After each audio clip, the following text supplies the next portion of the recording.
beautiful, prayerful, joyful day with this song that I wrote called Love Will Come Again.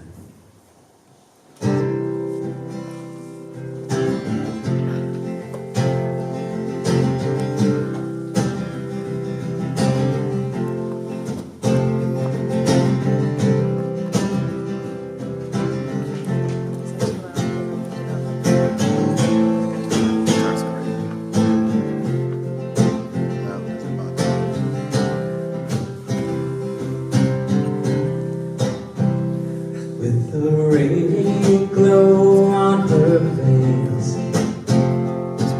with a look of ease and grace, in the humblest of place, she carried hope, she carried hope. In her womb the seed of life, gift to all mankind. In the darkness of the night, she carried light, she carried light. It was a long, long time ago when hope was born. The wisest of us all follow that call and follow that star. Can't you hear the whisper in your ear? Don't you know the time is drawing near? Aren't all the signs so clear that love will come again? Love will come again. Love will come again. All those years ago he came on a one-man soul crusade, and he showed us all the way to live in hope, to live in hope. And he said again he'd come, the next time not long. So he brought us all along to bring in love again, to bring in love again. It was a long, long time ago when hope was born. The wisest of us all follow their call and follow their star. Can't you hear the whisper in your ear? Don't you know that time is drawing near?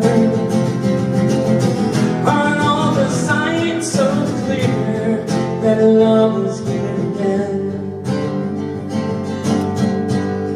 That love is here again. And it's in you and me.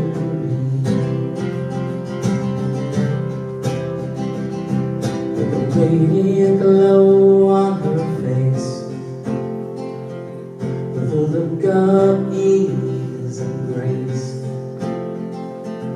in the humblest of place, she carried hope, she carried hope, she carried hope.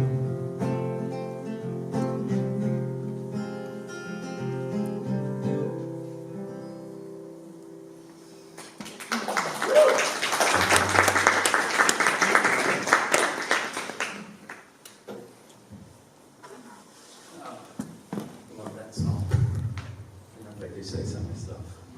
I really do. I just feel that song every time I sing it. I'm so thrilled to be able to share that with you guys. So today's all about joy. Joy, joy, joy. And I've got a nice little PowerPoint to support me here with joy. But I've got a real practical side to me. and I want people to walk out of here with a joy plan. Because how many people feel as if they really legitimately enjoy all the time? All the time? And Claire, I know it would be, of all people, it would be Claire. So Claire, you can join in on this talk.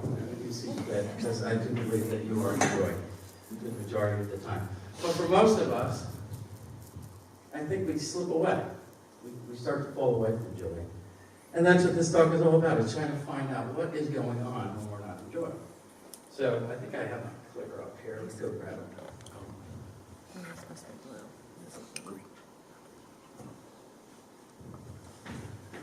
So, this is the first question. There's happiness and there's joy. So what do we think the difference is? And you can use that mic if somebody wants to speak up. What is the difference here? Take it right here. Circumstance. Happiness is a reaction. Joy is a state of being. That's darn close. Darn close to what this next slide says. You have some more out there, Christine? For me, joy is a vibration. It's not a thing at all. It's just the vibration of how we roll. Yeah. And happiness are either internal or external application that can bring us closer to the essence of joy or not. I feel you on that one. I see it on here. This may be a repeat of what people said, but happiness is a transient condition dependent upon environmental circumstances. And joy is who we are, state of being. Wow. All right. Let's reveal. I think you guys nailed it. Slightly different words here, but that's the concept. So happiness is an emotion that we can experience, while joy is an attitude that we can develop.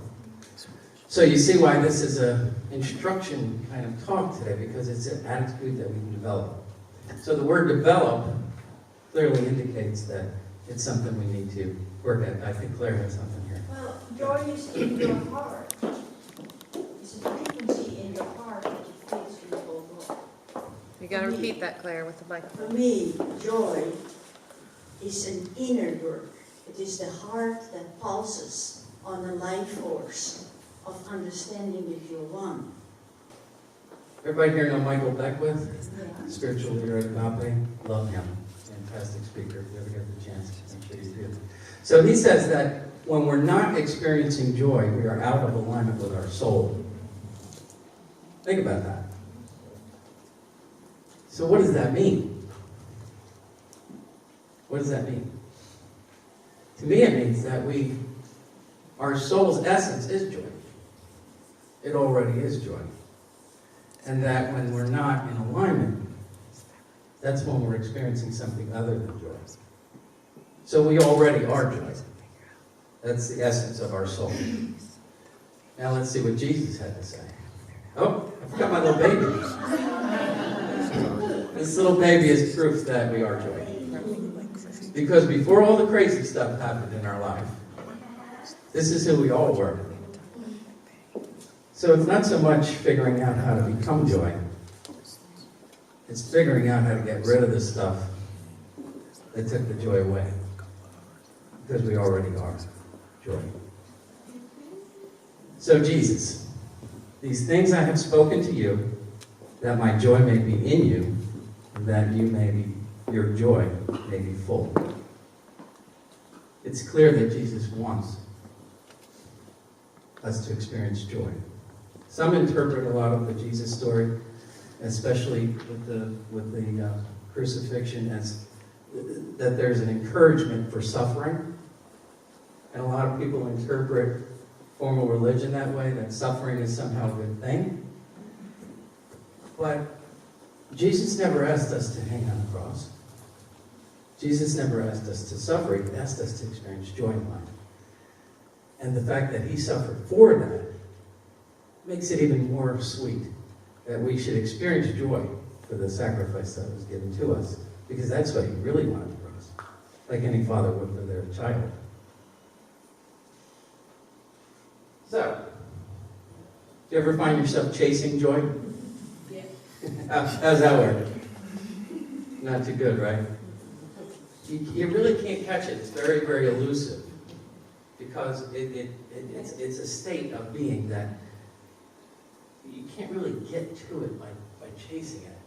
And even the concept of chasing it, just think about the idea of these kids. They look joyful and it's really cute, but they're trying to catch a butterfly. But what happens when you catch a butterfly? Then you caught it. What do? You just took away its freedom. You're torturing this poor thing that just wants to fly.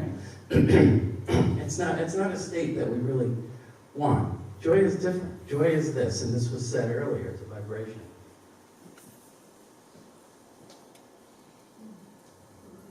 That's different. That's how you catch a butterfly. You be joy. You be present. You vibrate at the joy vibration, and guess what happens? I'll tell you an experience I've had. Has anybody had a transcendental experience, one that was like magical to you?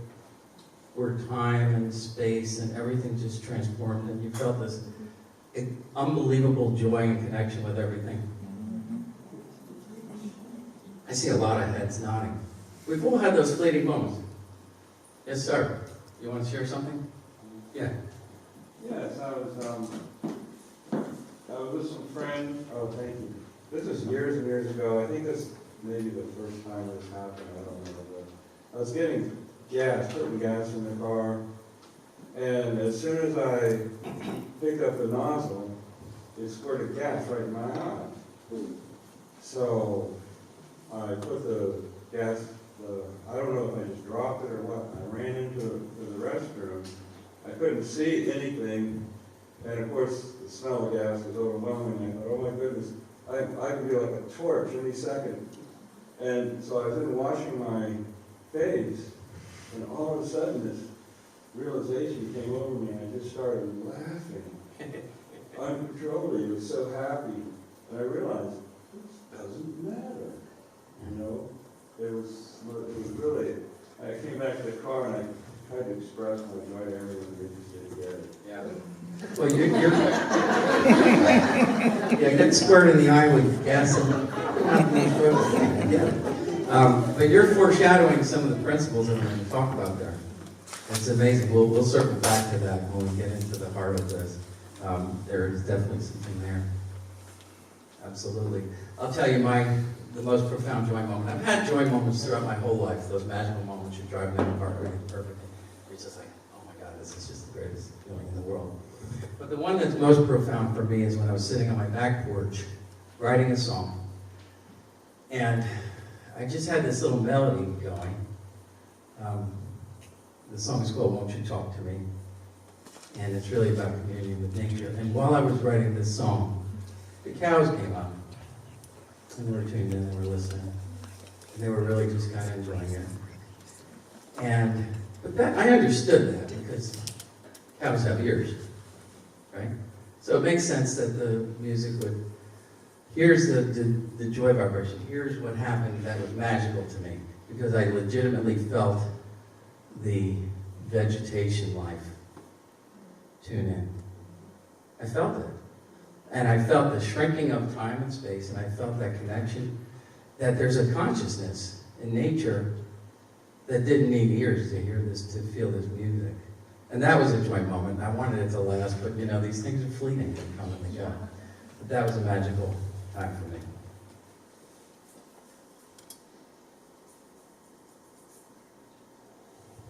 Okay, so now we're going to get into the real meat and potatoes here. It's the pillars of joy.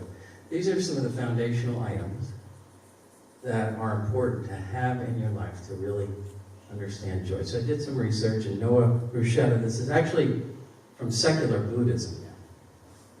Buddhism is got an arm of itself that has a religious component to it. But Buddhism is really more of a practice, a daily practice in living, than it is a religious concept. So this is all about how to really look at your life amongst these pillars of joy and understand what's happening. So these are the 7 pillars: perspective, humility, humor, which which Randy touched on a couple of those there. The humility and the humor, right? Forgiveness, gratitude, compassion, and generosity. These are the pillars. Now understand, what is a pillar? What is the purpose of a pillar? To hold something up. Correct. In this case, what is it trying to hold up? In this case, it's all about the roof. There's no need for the pillars. This whole construction is for a roof. And you need pillars to have that. So think about how pillars are set in the ground. They have to be a certain depth. They have to be, really, the foundation has to be strong. So for me, that foundation has got to be there. Because your pillars are only as strong as what's beneath them. There's always the unseen. If you look at a tree, you see the seen part of a tree. But there's a whole tree underground. And that's what the foundation is. And in this case, and we're practical Christians, and this is Christmas, for me, a foundational piece has got to be that love that Jesus showed us. If you feel that, and you fully understand that, that's the ground that you plant your pillars into. And that is a place that you can, years and years and years later, when you look at the Forum in ancient Rome and the pillars are still standing, you know they were planted in firm ground. So we'll look at these. I'm going to spend the most time on perspective, because that's where I think so many people are getting lost these days. Losing perspective of who you are and where you are in the scheme of life. So we'll start with perspective. And these are the things that can change your perspective. Where you're standing, your vantage point, your gender, your nationality, your culture, your age, your upbringing, your experiences, your lack of experiences, your biases, the influence of the media, your personality, your mental health. All of these things are part of what makes you see things a certain way. So you take this whole Kavanaugh situation, and you know, it was unclear. We didn't have definitive proof of what actually happened. No one did. So everybody had to make a choice, an opinion. And perspective is what drove those opinions. If you're a woman that had been sexually abused, then you're much more likely to lean on her side. If you're a man that's been falsely accused of sexual abuse, you're much more likely to land on that side. And since we don't actually know what happened, it's important to keep that perspective, so that when someone else offers a perspective to you that is completely opposed to your point of view, you could at least respect it. Because when you get to the end of this presentation, you'll see that when you don't do that, you're robbing yourself of your joy. You're not doing anything to them. You're doing it to you. You're robbing yourself of joy. And you'll see how these pillars come tumbling down as you begin to do that more and more often. So this is all about maintaining your integrity with joy, but being willing to see across the aisle and understand that, although I don't agree with that, I kind of get it. I kind of get it. You're a woman that's been sexually abused. I get it. I understand that. So, sure, I don't agree with it necessarily at this stage because of who I am, but I can totally empathize with that, and I can respect that that's where you're coming from. And I think we probably need a little bit more of that these days if you see what's going on in the politics of our country right now, really politics of the world. So, a little exercise now. I want you to look around the room, and you get 30 seconds to count the number of things you find that are red. Okay? Ready, go.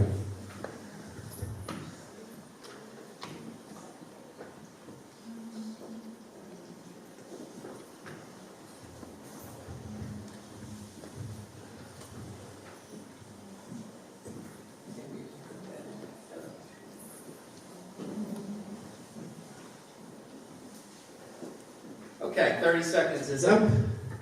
So, go ahead, Pamela, let's get some numbers out here. So, here's the question now. How many green things did you see?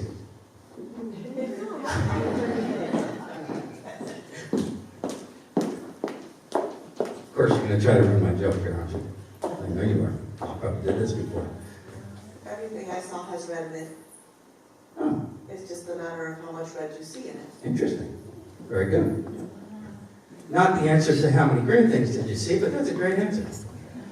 So how many green things did you see? It was a trick, right? It's a trick. And the trick is, for one reason and one reason only, to point out the fact that in this world you see exactly what you're looking for. You find what you're looking for. If you're looking for hypocrisy, God knows you'll find it. If you're looking for love, joy, God knows you'll find that too. If you're looking for compassion and forgiveness, you'll find that.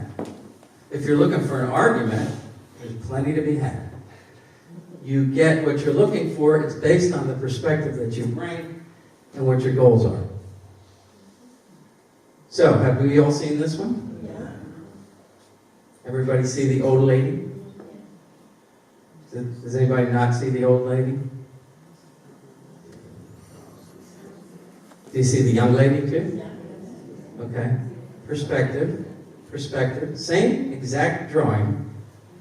Two completely different perspectives. See it?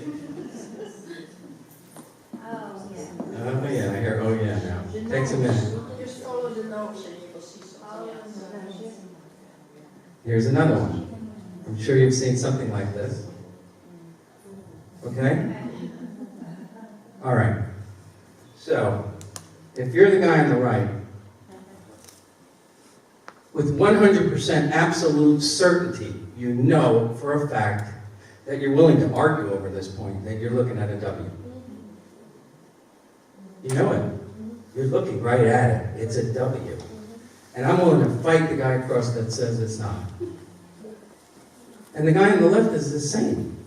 They're looking at the same thing from different perspectives. And because of that, they could potentially fight to the death over what they're looking at.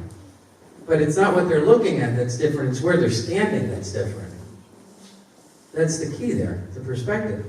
So when you're faced with someone presenting you with a point of view that you are certain you are right about, and so are they, allow a little space in your thinking that maybe they're right too. Maybe it just has to do with where they're standing. And that'll open up your heart potentially to some compassion. That'll open up your heart to another point of view. That'll open up your thinking. That'll bring you back to joy. Being right is a dangerous game we play. We're all kind of addicted to being right. It's not about being right, it's about being in joy. Joy is not right or wrong, it's a state of being. And the more we argue about being right, the less joy that we'll experience. And then there's this perspective. We're all blindfolded. We're all experiencing this elephant a different way. And based on where you are, you think it's either a spear or a snake or a tree or a wall or a fan. And we're all trying to figure this thing out together. And everybody's telling you about a small part of this huge thing that we're all trying to figure out.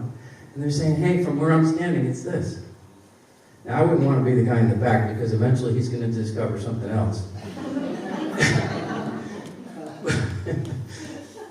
But this is what we're doing in life. We're all trying to figure this thing out that is still a mystery. We still don't know who we are, how we got here, what our purpose is. We still don't know the basic answers to the most basic questions. We don't know if there's life after death or not. We all have our theories and we all follow our faiths and beliefs, but we don't know that. So we all learn these things and we explain them to each other, and we're trying. So if you're listening to others, you might get a clue. If you're fixated on the fact that, no, this is a tree and that's all it is and I know that's a tree, then you'll never get the wisdom of those around the other side of the elephant trying to tell us what this is. And so maybe it's about collaboration and not about arguing about this. That's why I spent time on perspective, because this is where we're all really having a challenge right now.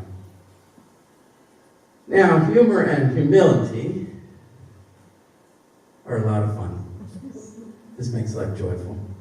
And it's a little joke that, of course, the monks pride themselves in humility. And this guy happens to be the most humble. And the other monks are getting jealous, which is clearly not a humble trait.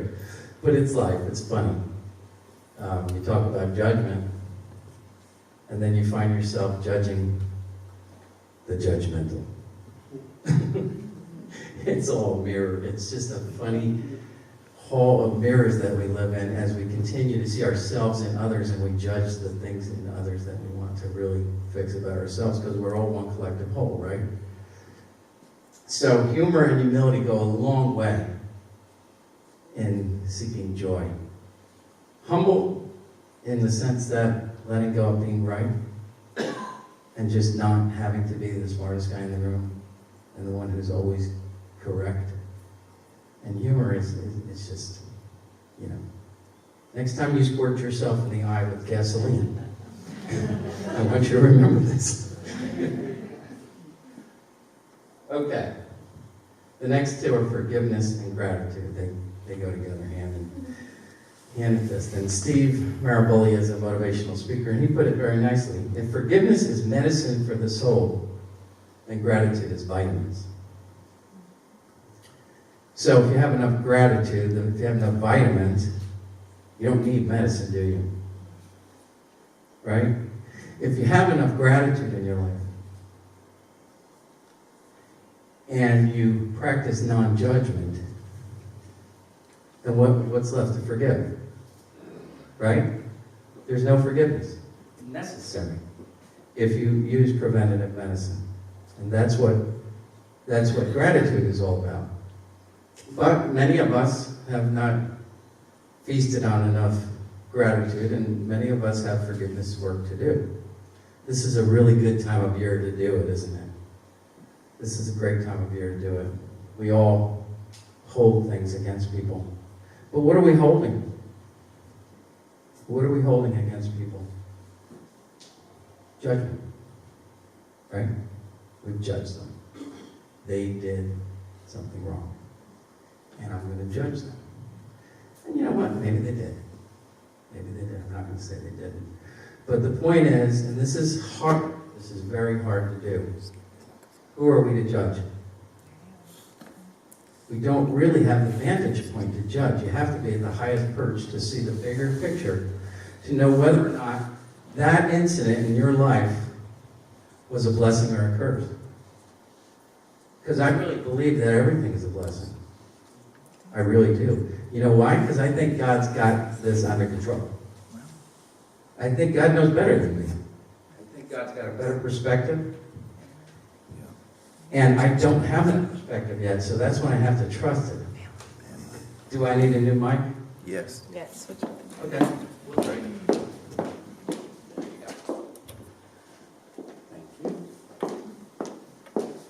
Okay. So, judgment is really about perspective again, and it's about having the vantage point of view of the biggest picture possible, which is really the eyes of God. And when you see it that way, you realize that everything that's happened in life has brought you to this moment. Everything that's happened in life has created the soil for you to have your earthly experience and for you to learn and develop these pillars in your life to bring you to joy. So be careful what you pray for. You know? You've heard that one, right? You pray for forgiveness, and what does God give you? An opportunity to forgive. So just be careful what you pray for. Where do I go? Let's go here. So, compassion. The Dalai Lama said it beautifully. He said, if you want to be happy, practice compassion. The second part of this is, if you want to be happy, practice compassion. Dalai Lama's pretty cool. I take him seriously. So, compassion is important, especially on this topic of perspective, right? But it's easy to have compassion for people that you vibe with, that you like, that you know, that you just feel them. How about this season we try to have compassion for someone that we can't stand? Let's try that. I was going to put a big picture of Trump over here now, but I decided against that. I just didn't want that face up there. But you get what I'm saying, right? You get what I'm saying. But again, who are we to judge? What vantage point do we have? Do we see the blessing in this presidency? Do we know that we're given that opportunity to be compassionate, to be non-judgmental? Do we see the opportunity? The veils have dropped, guys. There's no veils anymore. We know what's going on behind the curtain. The Wizard of Oz is out. We know exactly what's going on now. The lying, the cheating, and I'm talking about everyone, not just him. All of them. The light is on. Go in the basement sometime and turn the light on and you see all the scampering little critters. That's what's happening right now. So, what are these people all seeking?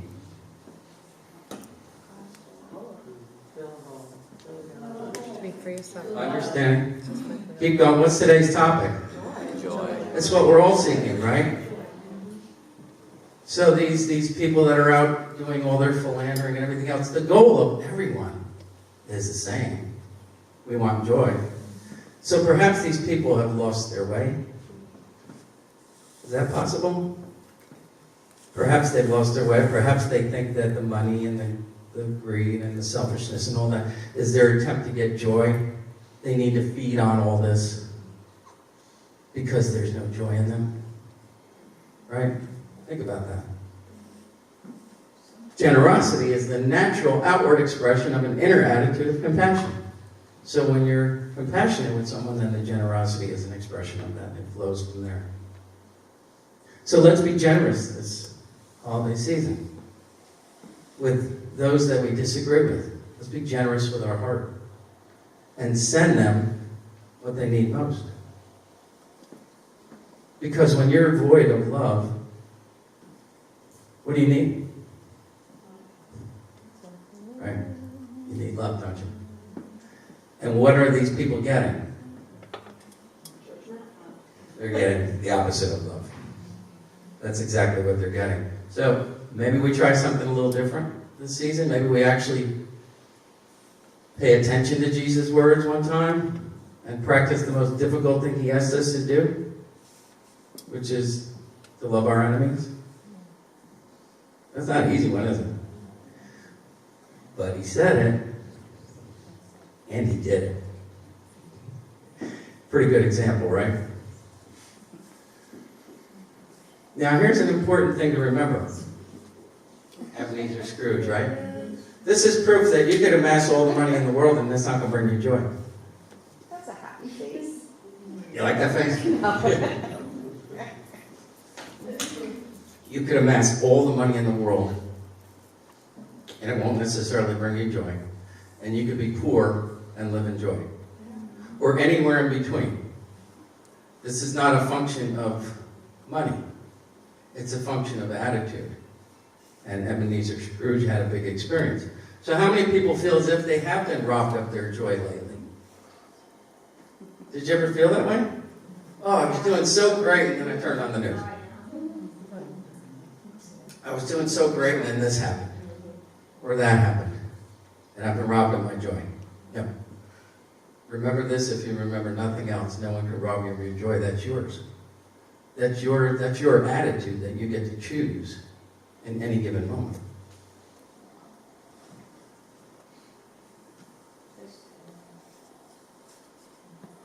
So, we talked earlier that we are joy at our natural state. Remember that baby's face? That's who we are. That's what we are. So we really just need to find a way to get back to it. And there's some things that happen along the way that are happening right now.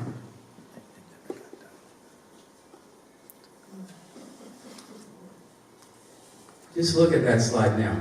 How does that feel? It feels awful, right? So these are the things we need to remove. These are the things that are killing our joy right now. And I'll show you this. Remember him?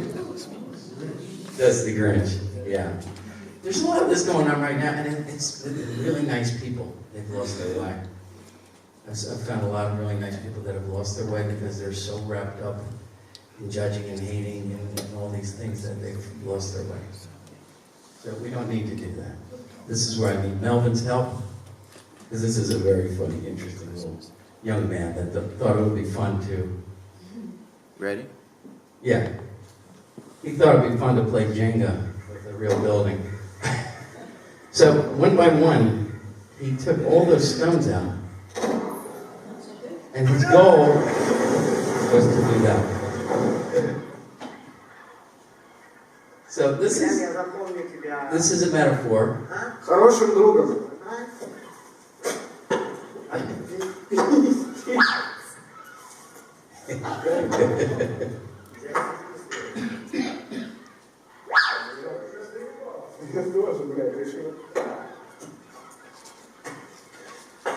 Блять, 3 кирпича, пиздец.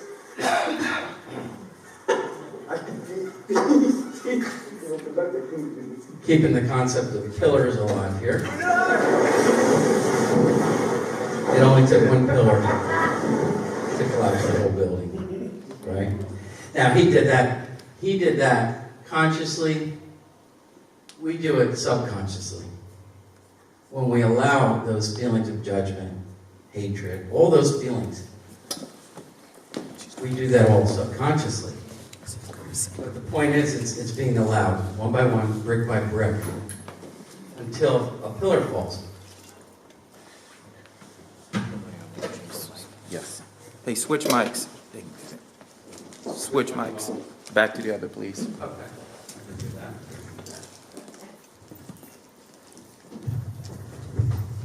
So, I'm going to close this service with a song. And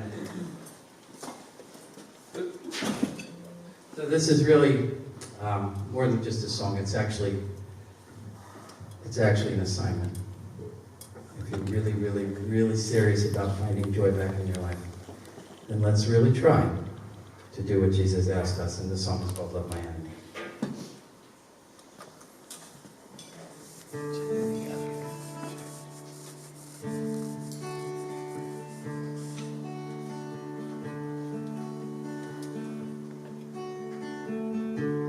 As I release you, I become free. As I forgive you, I forgive me. As I give love, so shall I receive. That's just the way it was meant to be. I'm here to learn how to love my enemy. No one ever said it was gonna be easy. I'm here to grow my soul to a higher place. Here to give and receive God's grace. Please do not judge me, and I won't judge you. We haven't walked a mile in each other's shoes. Let's always try to see each other's light, even in our darkest night. We're here to learn how to love our enemies. And no one ever said it was gonna be easy. We're here to grow our souls to a higher place. Here to give and receive God's grace. Well, I'm not holier than thou, and I'm not even quite sure now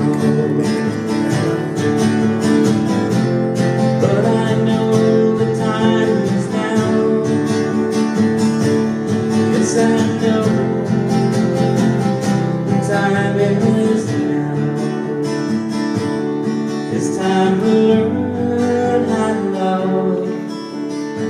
to love our enemies.